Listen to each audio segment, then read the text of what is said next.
Olá, aqui o Soberania em Debate, um programa do movimento SOS Brasil Soberano, do Sindicato dos Engenheiros do Estado do Rio de Janeiro.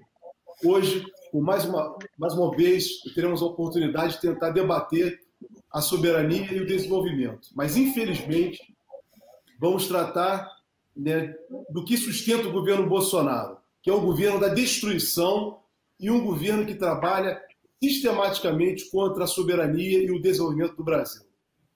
Para isso, Beth, nós vamos contar com quem para nos ajudar a entender essa sustentação desse governo da destruição? Bom, nós já estamos aqui com ele no vídeo, o deputado Carlos Zaratini. Obrigada por ter atendido o nosso convite para essa conversa, deputado. Carlos Zaratini é deputado federal pelo PT de São Paulo, está no seu 4º mandato na Câmara dos Deputados, a Economia, formado pela Universidade de São Paulo, especialista em engenharia de transportes, foi vereador, deputado estadual e secretário de transportes no governo petista de Marta Suplicy. Na atual legislatura, é vice-presidente da Subcomissão da Indústria Nacional de Defesa. Deputado, o tema do nosso debate é discutir um pouco essa conjuntura política, né, numa semana muito quente, né, de acontecimentos. Mas antes de nós entrarmos no debate conjuntural, a primeira pergunta é o seguinte: como que o senhor definiria, caracterizaria o governo Bolsonaro hoje? Bom, como vocês falaram, esse é um governo da destruição nacional, né? Primeiro eu esqueci de cumprimentar a Beth, cumprimentar o Jorge, cumprimentar todos os ouvintes, né? Mas olha, esse é um governo que está enterrando o Brasil, que está destruindo o país e que está levando o povo brasileiro à miséria. É um governo que está baseado numa aliança entre setores que têm representatividade parlamentar, como são os setores aí evangélicos, vamos dizer assim, a elite evangélica, né? Setores militares que conseguiram representação parlamentar e o agronegócio, que é o mais forte do ponto de vista da representação parlamentar. E dos interesses patronais e dos interesses internacionais. Então, esse conjunto de forças é o que sustenta o governo Bolsonaro, né? E que se consubstancia numa aliança parlamentar no Congresso, que é representada principalmente pelo chamado Centrão, né? Essa eu diria que é a força desse governo. Zaratini, nós estamos num momento do governo Bolsonaro que há uma pressão por parte, como você falou, do segmento político, do Centrão, para furar o teto de gastos aí que, por outro lado, o mercado financeiro, de uma forma contrária aos interesses dos brasileiros, quer manter. E o que nós vimos essa semana, né, foi exatamente uma debandada do Ministério da Economia, o que revela a fragilidade do atual ministro, do Paulo Guedes, o que tem dinheiro no exterior e offshore, em paraíso fiscal. E aí, o Bolsonaro está fazendo toda essa movimentação juntamente com o Centrão por causa do tal do Auxílio Brasil, para substituir o bem-sucedido Bolsa Família, implantado no governo do presidente Lula e levado adiante também no governo da presidenta Dilma. Você vê que há sustentação suficiente do parlamento para emplacar esse Auxílio Brasil diante das pressões do mercado financeiro? Sim, vai acontecer isso, assim como já foi aprovada na comissão especial a PEC que trata dos precatórios, que ela é fundamental para essa armação orçamentária, né, junto com essa medida provisória que vai estabelecer esse Auxílio Brasil, Auxílio Verde e Amarelo, sei lá o nome que ele vai dar, né? Mas isso vai ser aprovado porque esses setores políticos, né, que são representados pelo Centrão, eles têm interesse nas eleições do ano que vem.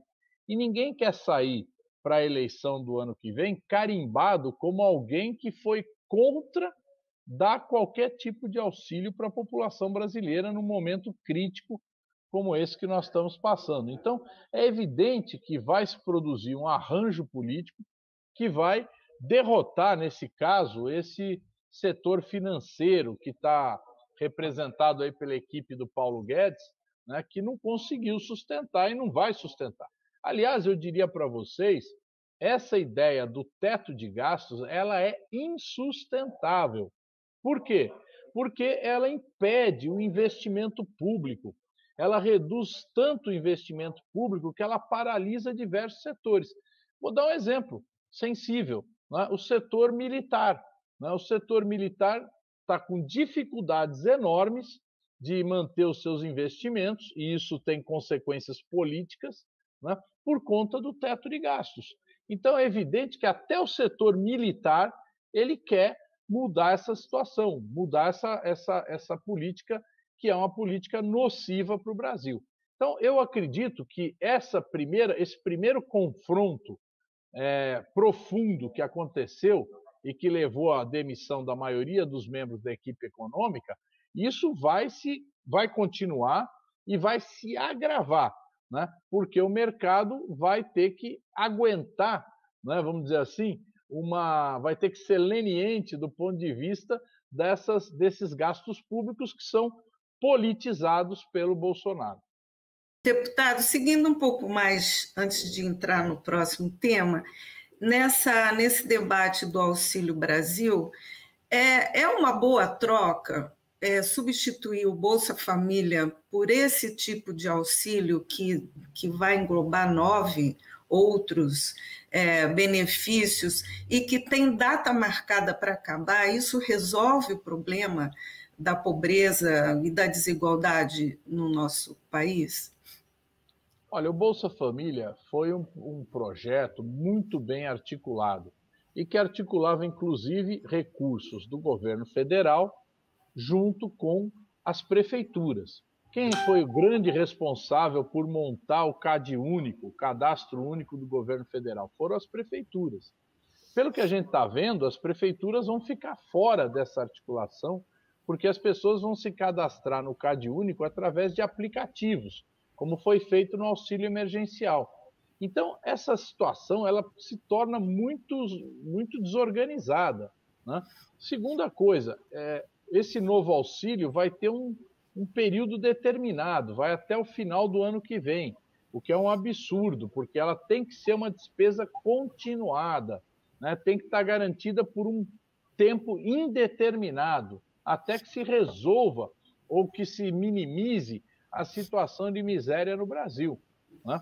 Então, são essas questões, são questões que a gente ainda não sabe como vai ser a distribuição do recurso, vai ser uma parcela fixa de 400 ou vai ter variações, nós não sabemos também o que vai ser, afinal, votado nesse novo projeto, né? O fato que, pelo que foi apresentado até agora, é um projeto muito pior do que o Bolsa Família. Zaratini, nós estamos vendo também, né, na mesma semana dessa confusão toda com a área econômica, tivemos aí o relatório final da CPI da Covid. Bolsonaro a CPI, na verdade, né, apontou 9 delitos praticados por Bolsonaro. Gravíssimos delitos contra a população brasileira, né, durante esse período grave que nós estamos passando ainda, da pandemia, com mais de 600 mil brasileiros já que morreram. E o que está acontecendo? É que nós temos um relatório da CPI, né, tivemos uma certa, no final da CPI, um certo embaralhamento político, e agora temos o que você vê, né, queremos tentar saber de você, como que você vê esse encaminhamento da CPI? Vai produzir algum resultado concreto politicamente, ou não vai? Como você viu isso? Olha, eu acho que primeiro a CPI foi uma vitória muito grande, né? Eu discordo aqui de que se faça críticas ao Omar Aziz, ao Renan Calheiros. Eu acho que eles foram muito corajosos e foram no limite das suas possibilidades, né? e da sua própria vida política. Também nós não podemos exigir que essas pessoas que têm uma trajetória diferente da nossa sejam muito mais ousadas do que foram. Segundo, é importante dizer que é um relatório robusto que denuncia com consistência a ação do governo e do próprio presidente da República. Então, isso é um elemento fundamental. Não é um relatório leviano, não é um relatório sem fundamentos. Agora, qual o encaminhamento disso? Esse relatório, aprovado, deve ser aprovado a semana que vem, vai para o Procurador-Geral da República. E cabe a ele apresentar denúncia contra o presidente da República ou seus ministros à Câmara dos Deputados, pedindo, eventualmente, o afastamento do presidente da República. Bom, Augusto Aras, pelo que a gente conhece, provavelmente não vai fazer isso. Mas a situação de crise que vive o governo, e olha, não é só a crise da equipe econômica, tem a crise relativa à indicação ao STF, né, que está paralisada no Senado Federal, tem várias outras crises em andamento dentro do governo que pode eventualmente levar a uma situação diferente, que não seja o que a gente está esperando, que seria o não encaminhamento da denúncia à Câmara. Então, essa situação pode levar, sim, a um agravamento com a apresentação da denúncia. Aí, evidentemente, o afastamento tem que ser votado pelos deputados. Os deputados, atualmente, eles estão sob, vamos dizer, a maioria dos deputados da base do governo, sob controle do presidente da Câmara, Arthur Lira, que ele tem lá nas mãos dele as chamadas emendas de relator. Ele tem 11 bilhões na mão e o Rodrigo Pacheco tem 5 bilhões na mão para distribuir para a base do governo. É evidente que ele tem uma capacidade de manobra muito grande, mas vocês viram a votação dessa PEC 5, que diz respeito ao Conselho Nacional do Ministério Público, o Arthur Lira atuou pela aprovação e não conseguiu a aprovação. Então, também esse controle que se existe na Câmara começa a ser erodido. Então, apesar de que eu quero dizer que votei favoravelmente a PEC 5, né? Mas a gente observa que existem descontentamentos, né, da parte da base. Então, tudo está se movendo nesse momento, né? Tudo está se movendo. E esse movimento não é um movimento em direção a uma coisa boa para o governo. Ao contrário, é um movimento em que está se desgastando o governo.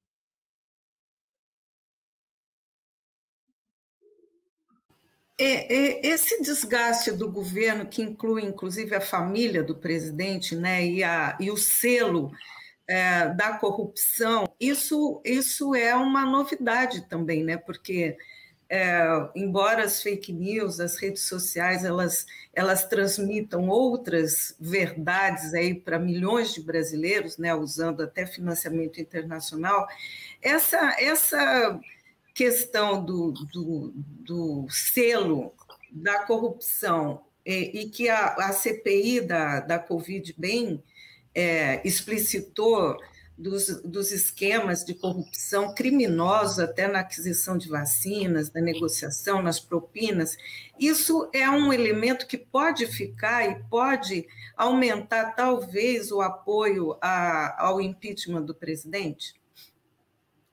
Olha, eu diria que sim, né? É evidente que à medida que o governo se envolve em casos de corrupção, ele se desmoraliza perante a opinião pública, principalmente porque é um governo que se elegeu com base no discurso anticorrupção, né? O Bolsonaro sempre se posicionou como sendo um deputado limpo, que não havia acusações contra ele, né? E agora surgem diversos fatos, desde as rachadinhas até mesmo essa história da compra de vacinas, né, com propina.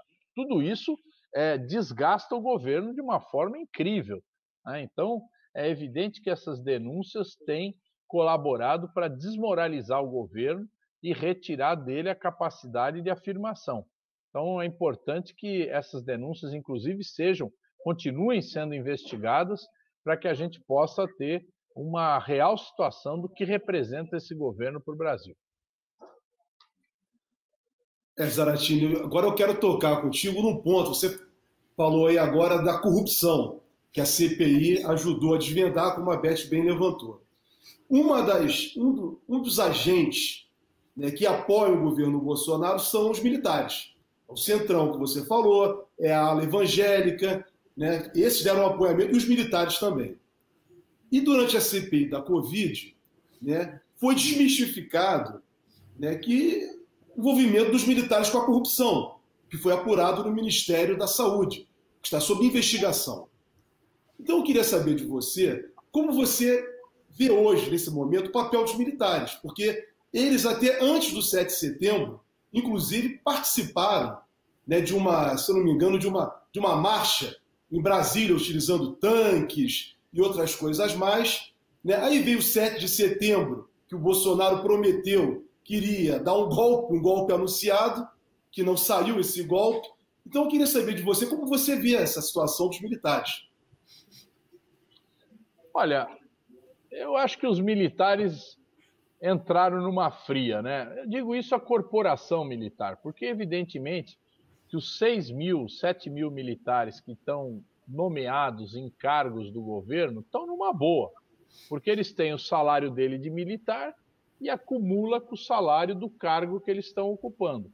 Então eles estão na boa. Esses que estão no governo, a maioria dos militares que estão no quartel, esses não estão numa boa não, porque eles estão pagando a gasolina mais cara, eles estão pagando a energia elétrica mais cara, eles estão pagando os produtos no supermercado mais caro, eles não podem viajar para a Disney com a sua família, né? Então, essa grande maioria de militares não deve estar muito feliz com o governo.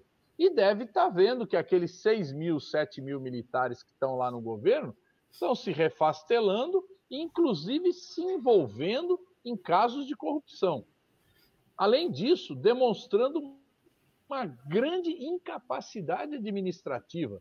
Veja vocês o que foi o Ministério da Saúde, né? Esse general Pazuello, ele desmoralizou a capacidade, a dita capacidade técnica dos militares. Ele se apresentava como especialista em logística. Meu Deus do céu, se o Brasil for para uma guerra com essa logística, nós não vamos durar 3 dias na guerra.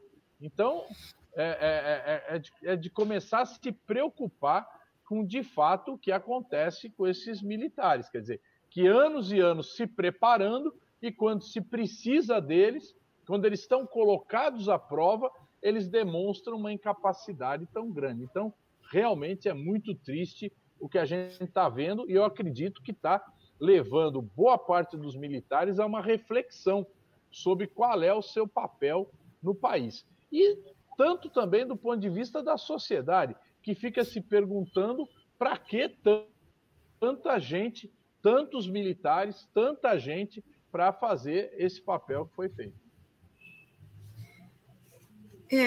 Deputado, voltando aí para o debate da área política, qual é a sua avaliação do impacto da presença, da aceitação, da política que tem sido realizada pelo presidente Lula?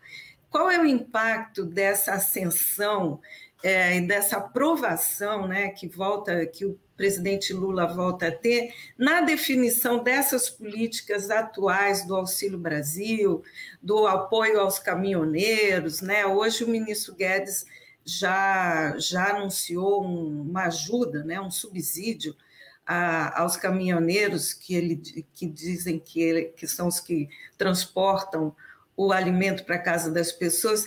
Em cima dessa política que eles negaram hoje que seja populista, qual é o impacto da presença do fator Lula nesse novo modelo? Parece que o governo agora diz que está se preocupado com os mais pobres, com a pobreza, com a desigualdade. Tem um impacto muito grande a presença cada vez mais forte do presidente Lula na aceitação, principalmente das camadas mais pobres da população? Olha, o presidente Lula representa uma esperança de uma melhoria de vida para todos os brasileiros, né? Quem se lembra e quem viveu o período do governo Lula sabe muito bem que a vida era melhor. E é por isso que hoje Lula está em primeiríssimo lugar nas pesquisas. Então, é evidente que isso representa uma esperança. Você pega, por exemplo, você citou os caminhoneiros. Os caminhoneiros compraram, durante o governo Lula e Dilma, uma frota nova de caminhões. Cada caminhoneiro teve condições de comprar um caminhão novo, colocar mais um caminhão para trabalhar, tiveram condições de ampliar e melhorar o seu instrumento de trabalho, que é o caminhão. Hoje, eles não conseguem comprar o óleo diesel para o caminhão, certo? Então, é uma situação muito ruim. Então, é evidente que foi explorado ao máximo, né, o antipetismo entre os caminhoneiros, foi utilizado fake news e tudo mais para jogar essa categoria contra o PT, contra o governo, os governos do PT. Mas a realidade se impõe, a realidade vai se impondo. Nós estamos vivendo uma inflação que estatisticamente é 10%, mas qualquer um que vai no mercado sabe que é muito mais que 10%, né? Que você tem um aumento de aluguéis de 30%. Né? Então, é evidente que essa realidade ela se impõe. O número de pessoas que foi para a pobreza, né, se calcula que só esse ano 2 milhões de pessoas engrossaram as filas da pobreza. O número de pessoas que se favelizou, que não consegue pagar aluguel e que foi ocupar uma área, construir um barraco, construir uma casa precária, é gigante. Então, está se revelando. Então, quando surge o presidente Lula no cenário novamente, né, e olha, vamos lembrar, o presidente Lula ficou 580 dias preso, né? Se dizia que ele nunca mais ia sair da cadeia, que ele ia ficar o resto da vida.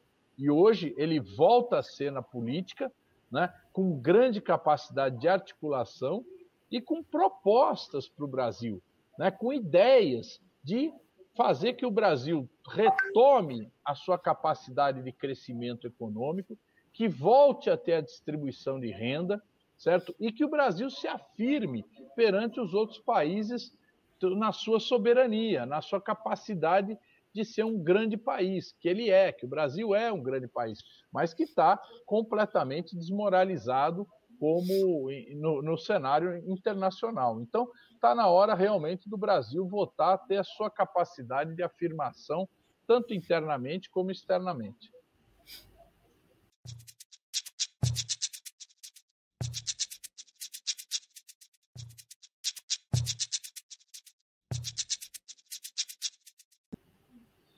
Deputado Zaratini, olha, você está nos colocando aí situações, né, para pensar, né, do que está se passando nesse país.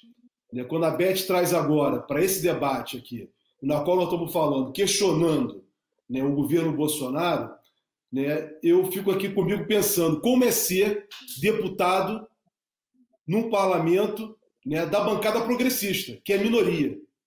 Conta um pouco para a gente, Zaratini, nesse momento de enfrentamento, de destruição do Brasil, o que vocês da ala progressista têm feito no parlamento. Isso é importante para que a sociedade possa compreender, já que nós estamos diante, como você falou, né, da destruição e, acima de tudo, é a soberania do Brasil que está em jogo. Olha, você vê, nós temos, somando toda a oposição, aproximadamente 130 votos. Às vezes a gente tem 140, às vezes a gente tem 120, mas se você observar as votações, é sempre aquela marca 130 votos. Né? Esse é o nosso tamanho hoje. O PT tem 53 deputados, é a maior bancada, né? E a gente busca, de todas as formas, ter uma articulação da oposição para enfrentar o governo. Logicamente, nós fomos derrotados inúmeras vezes, mas nós tivemos vitórias também. Então, observa só, nós, por exemplo, aprovamos uma mudança no imposto de renda, né, que retoma a cobrança de imposto de renda sobre lucros e dividendos e acaba com a tal política de juros de capital próprio, que é uma aberração, capital próprio. né? E, ao mesmo tempo, reajusta a tabela do imposto de renda da pessoa física. Então, foi uma vitória, né? Muitos ali que, falando em nome do mercado financeiro, tentaram impedir aquela votação. E nós fizemos e votamos favorável àquela proposta. Então, tivemos uma vitória, né? Nós também tivemos vitória quando enfrentamos a medida provisória da Eletrobras, né? Que foi uma resistência muito grande. Nós não conseguimos avançar, segurar na Câmara, mas o desgaste levou a que o Senado, né, colocasse ali travas. Depois nós tivemos a questão do Correio.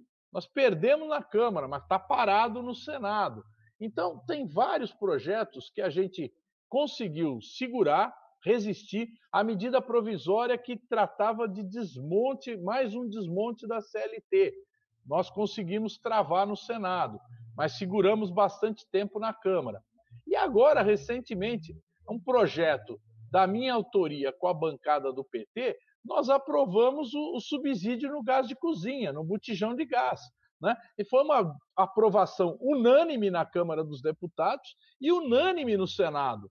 Então, evidentemente, se o presidente da República vetar, ele vai ter dificuldade de manter o veto. E vai ser mais uma discussão se rompe ou não rompe o teto de gastos.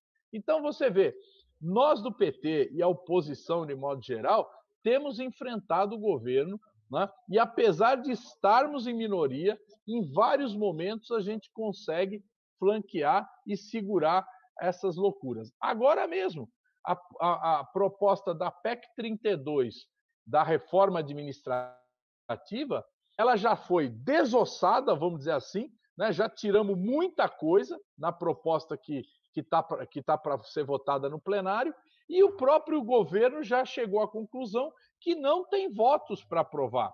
Então, quer dizer, nós enfrentamos essa batalha, fomos para a briga, eles conseguiram ganhar da gente na comissão, mas ganharam uma proposta que está bem reduzida em relação à pretensão inicial e não estão conseguindo voto para votar essa PEC 32. Então, nós estamos, eu acredito que, apesar de sermos minoria, estamos seguindo lá uma resistência bastante importante. Deputado, tem uma pergunta aqui que eu gostaria de fazer do membro até da nossa equipe, a Lídia. Ela diz assim: voltando à CPI, senadores discutem pedir o impeachment de Aras caso o relatório da CPI seja arquivado. O senhor acha viável essa possibilidade? Olha, eu vou te ser franco, eu precisaria ter um embasamento, né? Nós não podemos pedir o impeachment porque ele se posicionou usando as suas atribuições. É como, por exemplo, eu vou pedir o impeachment de um ministro do Supremo Tribunal Federal porque ele julgou assim ou julgou assado, né? A decisão tanto do Supremo como do Procurador-Geral da República, as decisões que ele toma, ele tem autonomia para tomar. No caso do ministro do Supremo, ele tem a soberania para tomar. No caso do Ministério Público, ele tem autonomia, né? Então é importante que a gente tenha um embasamento para pedir impeachment. Eu sou contrário a que se faça de forma generalizada aquilo que se fez com a Dilma, né? Que a Dilma foi afastada por um golpe, certo? Onde utilizaram argumentos levianos, absurdos, sem nenhuma fundamentação, para tirar uma presidente da República legitimamente eleita, né? Agora, nós também não podemos repetir essa política. Então, evidente, se ele tomar uma posição de que ele nega, engavetar, eu acho que ele não vai engavetar, mas se ele tomar uma posição de que não vai encaminhar o pedido de afastamento do presidente, é uma posição dele. Agora, ele vai ser responsabilizado por isso politicamente, né? Então, a não ser que esse embasamento de impeachment tenha outros argumentos que eu não esteja sabendo aqui, que eu não conheço. Deputado Zaratini, eu quero te colocar agora, voltar na questão, né, da política aí e dessa sustentação do governo Bolsonaro, mas eu já estou projetando para 2022. mas principalmente, independentemente do presidente Lula ser o principal candidato, como aponta as pesquisas, né, nós também temos uma necessidade de ampliar a base de apoio no Congresso. Como você falou, na Câmara gira em torno de 130, 131 deputados. Ou seja, o Partido dos Trabalhadores, que fizeram de tudo depois de 2016 para destruir com o PT, com o Partido dos Trabalhadores, não conseguiram.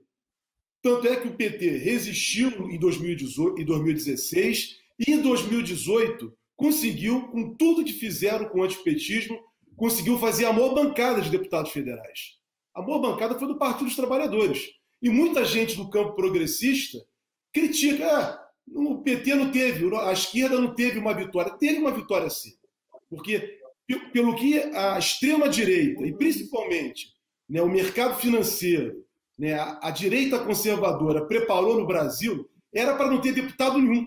Não era para ter deputado, não era para ter nenhuma representação, como você colocou bem aqui para nós. Uma representação tão combativa que tem criado muitas dificuldades para o governo da destruição, que é apoiado pelos banqueiros. Saratini, como você projeta 2022 para a formação de uma grande base para o Congresso Nacional? Progressista, que eu estou me referindo. É claro. Jorge, olha, nós estamos... essa é a maior preocupação que a gente tem hoje no PT, né, e na própria oposição. É a gente ampliar a nossa base parlamentar. Né? O presidente Lula ele está trabalhando muito com essa ideia, né, de aumentar a bancada para que ele tenha condições políticas no Congresso de aprovar projetos que modifiquem essa legislação atual, em vários aspectos. Né? Então, para isso, precisa ter uma base parlamentar forte. E nós estamos buscando isso. Nós estamos vivendo uma situação do PT que foi debilitada. Nós reduzimos o número de prefeituras, reduzimos o número de vereadores. Então, a gente parte de uma base municipal mais enfraquecida. Então, nós vamos ter que nos desdobrar para ampliar essa base. Né? Nós vamos ter que desdobrar para ganhar no voto, principalmente no voto de opinião, né? Que vai ser fundamental. Porque veja você, o Centrão é a direita, né? Não vamos ficar, a gente fica aqui às vezes falando Centrão e esquece de dizer que eles são a direita no Brasil. Talvez não seja a extrema direita, mas são a direita, né? A tradicional, o agronegócio, né? Aqueles caras que defendem privilégios, que defendem as elites, os empresários, esses caras, eles não querem mudanças no Brasil. E eles estão se articulando através dessa chamada emenda de relator, que eu citei aqui, que o Arthur Lira tem na mão lá, 11 bilhões, eles chegam nos prefeitos do interior com muito recurso para conseguir apoio eleitoral. Então, os vereadores, os prefeitos estão engajados, muitos engajados em campanhas desses deputados. Eles vão sair fortes na eleição. Qual é o nosso instrumento? É a disputa política, certo? E a política nossa é denunciar a realidade que o povo está vivendo e os responsáveis por essa situação, certo? E os responsáveis por essa situação não é só o Bolsonaro e os militares e os líderes evangélicos. Não, também são os políticos que votam a favor dessas políticas na Câmara dos Deputados. Então tem que deixar claro, nós vamos ter que deixar claro quem é quem votou no quê, certo? Para que as pessoas saibam que aquele político bonzinho que está levando dinheiro para a Santa Casa da cidade do interior, ele vota contra as verbas da saúde, ele votou a favor do teto de gastos, ele votou a favor da privatização da Eletrobras, do Correio. Nós temos que deixar isso claro, quem é quem. Né? Não adianta, ele levou uma emenda para fazer um campo de futebol. Muito bacana, só que ele está impedindo que o filho do trabalhador possa estudar numa faculdade, né? Está impedindo um sistema único de saúde de melhorar a sua atuação. porque ele está garantindo uma política do mercado que é o teto de gastos. Então, nós temos que combater isso daí, né, e deixar muito claro para o povo quem é quem nessa eleição.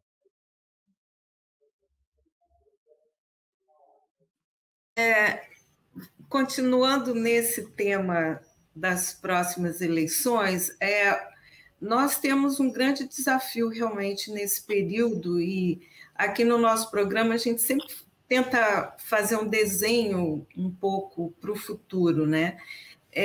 Em relação ao que pode acontecer. Então, o senhor já colocou, né? 2022, não só nós temos que fazer a nossa parte, continuar na mobilização, né, como nós estamos, como também eleger uma bancada de deputados e senadores que possam dar sustentação a um possível retorno de um governo democrático.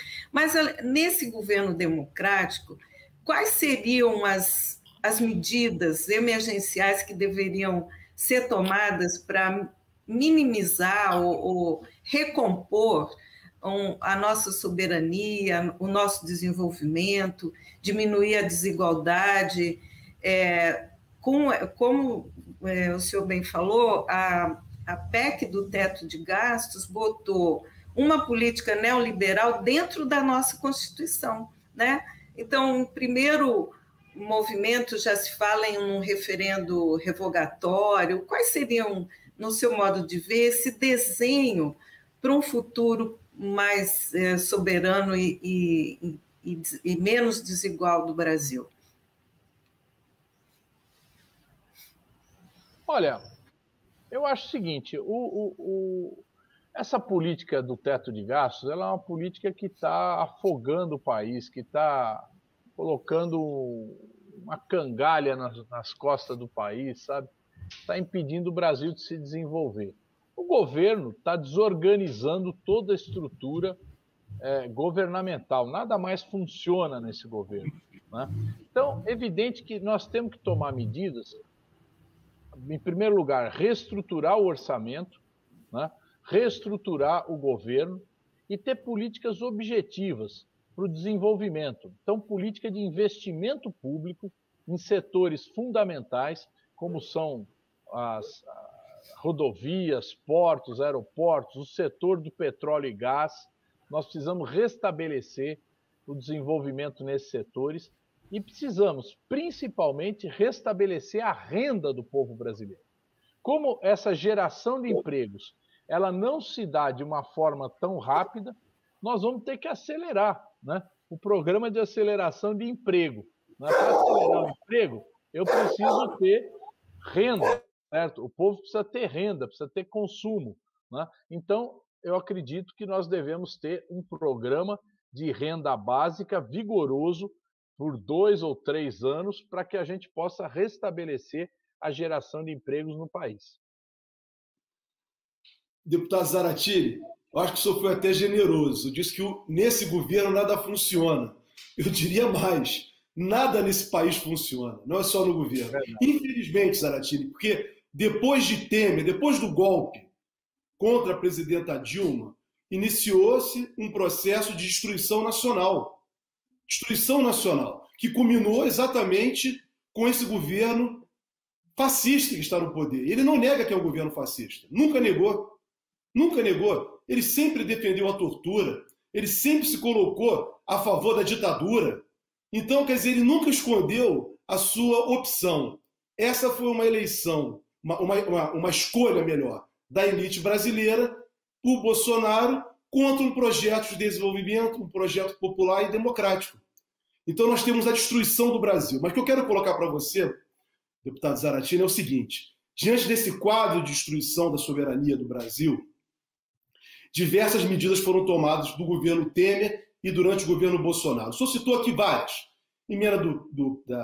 Essa emenda da morte, né, que é a emenda constitucional 95, do limite de gastos, privatizações, destruição da Petrobras, entrega da base de Alcântara. Só dá para ficar aqui o dia inteiro citando a destruição da soberania brasileira.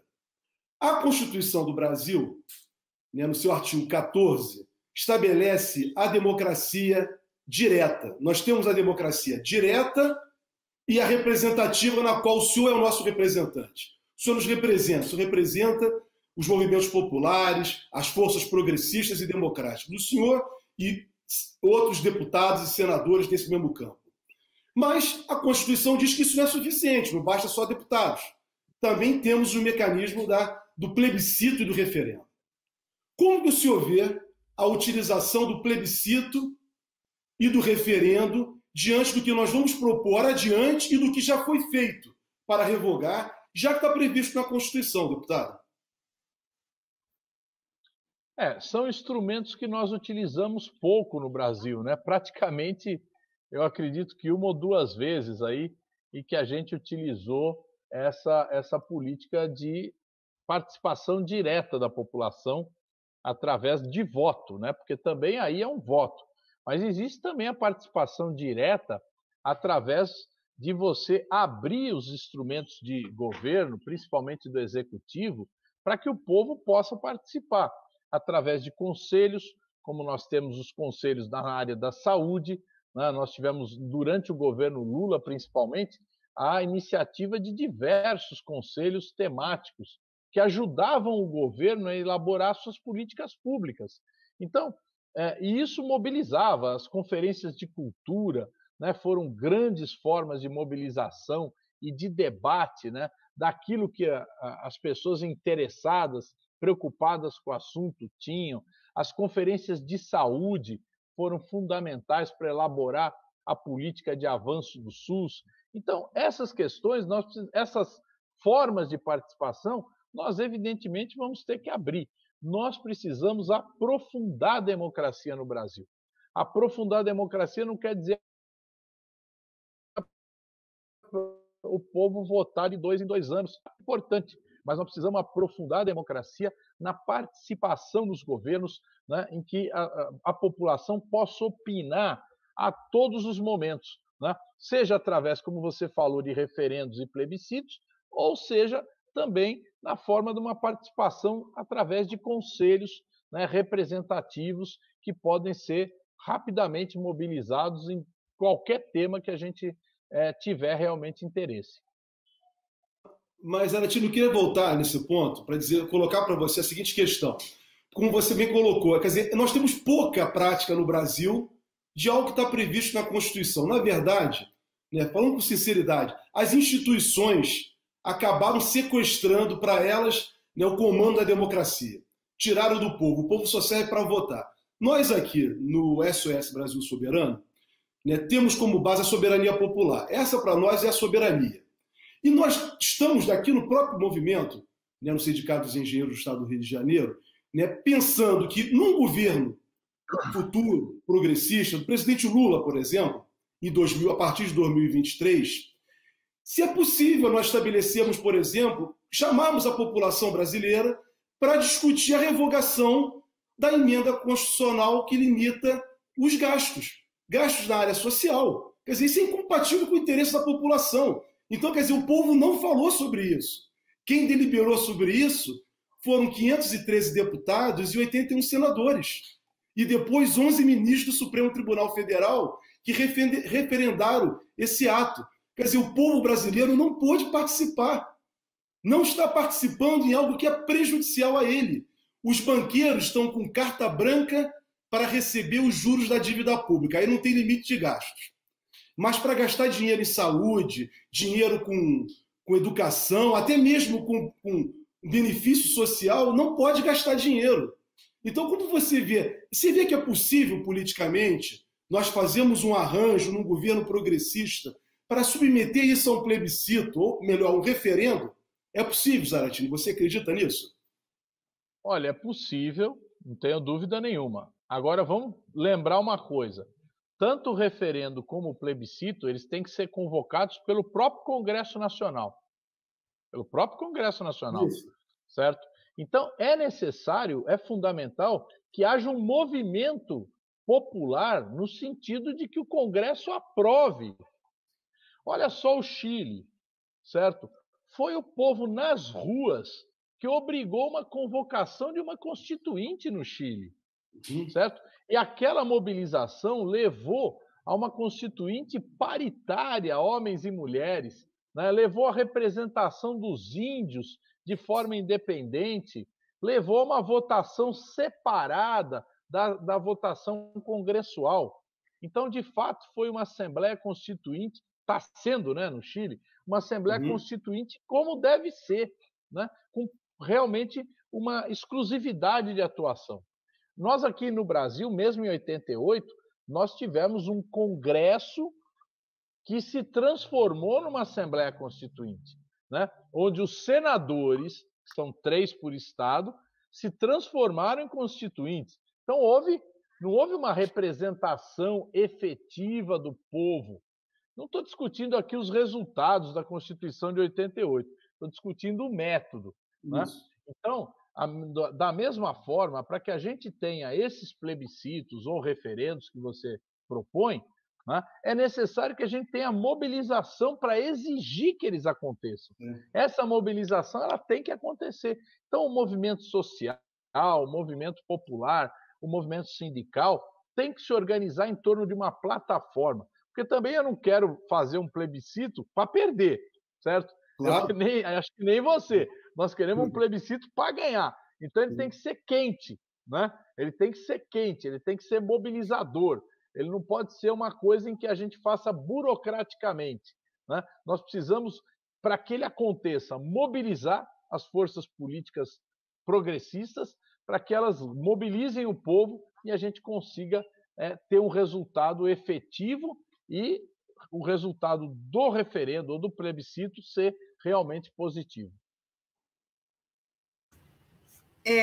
Deputado, assim, acho que o senhor tocou numa questão importante, que é o da mobilização social, né? Mas nós sabemos que a mobilização e a organização só vem da luta direta em relação a uma superação de um estado de pobreza, de desigualdade, quer dizer, a luta que desperta a consciência que leva à organização. Então, nós estamos na rua tentando, nessas várias mobilizações ao longo desses últimos tempos, né, mesmo no ambiente do agravamento da pandemia, tem se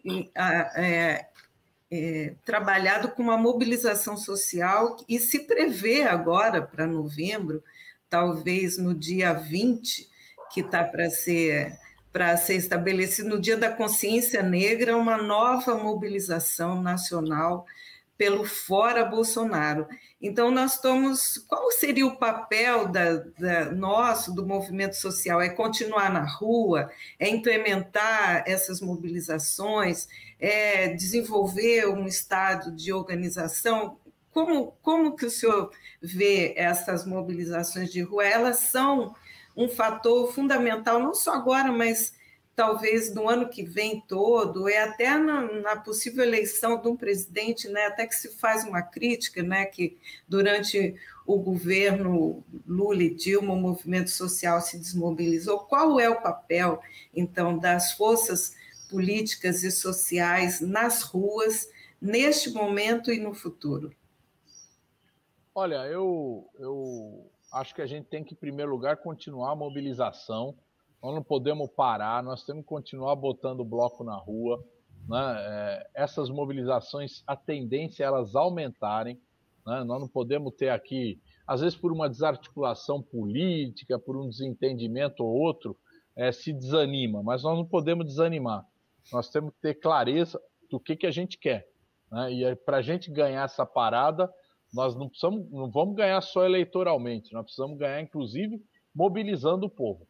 O que eu acho, o Beth e Jorge, é que nós precisamos também fazer um pouco de mobilização descentralizada, sabe?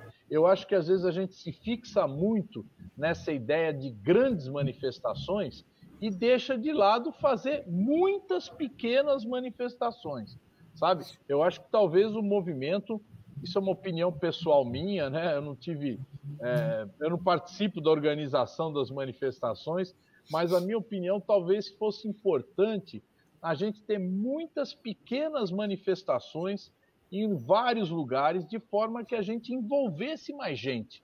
Porque para a pessoa ir para uma manifestação, não é simples, tem problema de passagem de ônibus, tem problema de transporte, tem problema do tempo, que faz frio, faz chuva, faz calor.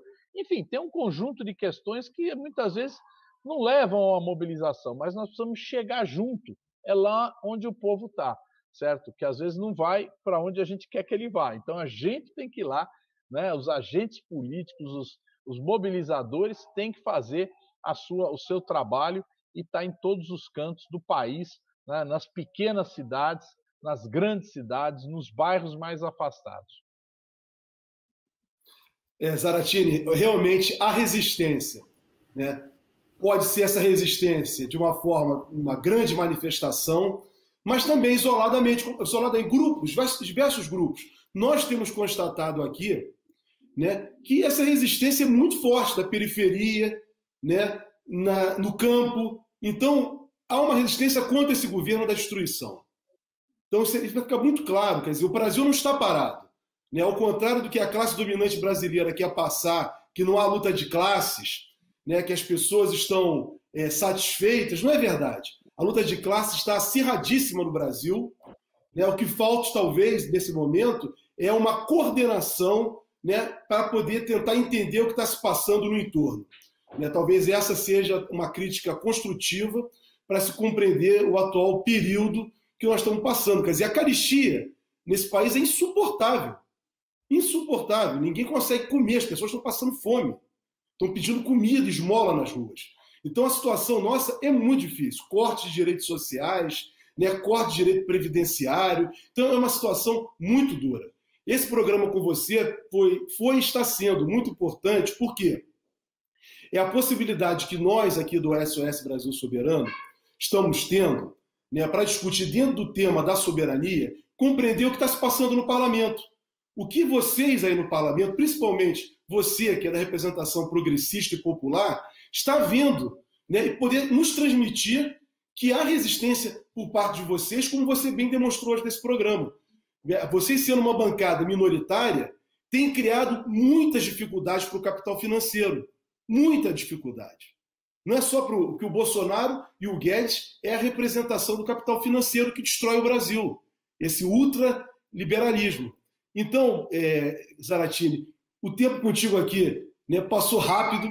Estamos no final do programa. Eu até gostaria de saber de você, né, que você é um especialista, esteve conosco falando sobre a questão da indústria de defesa, né, da segurança nacional, né, que você é um profundo conhecedor, foi presidente da Comissão de Defesa Nacional, atualmente é o atual vice-presidente dessa comissão na Câmara dos Deputados.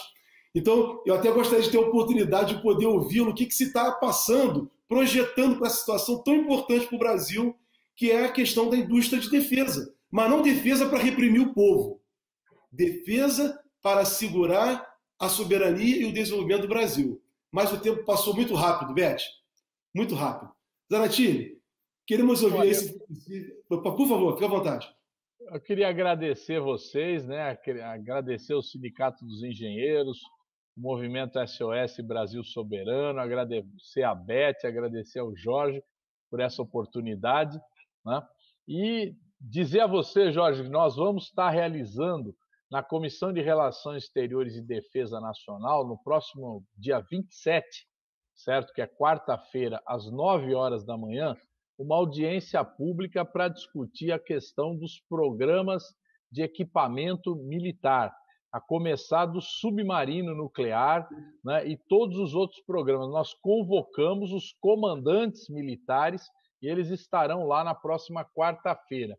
Então, se você quiser, acompanhe esse programa, essa audiência da comissão, que vai ser transmitida pela TV Câmara, para você ver o que está acontecendo, né?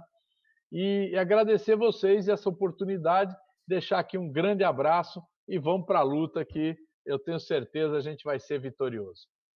Muito obrigado. Beth? Nós também temos certeza que seremos vitoriosos. Muito obrigada ao deputado Carlos Zaratini, ao Jorge, a todas as pessoas que nos acompanham nesse programa Soberania em Debate, e nós ficamos por aqui até a semana que vem.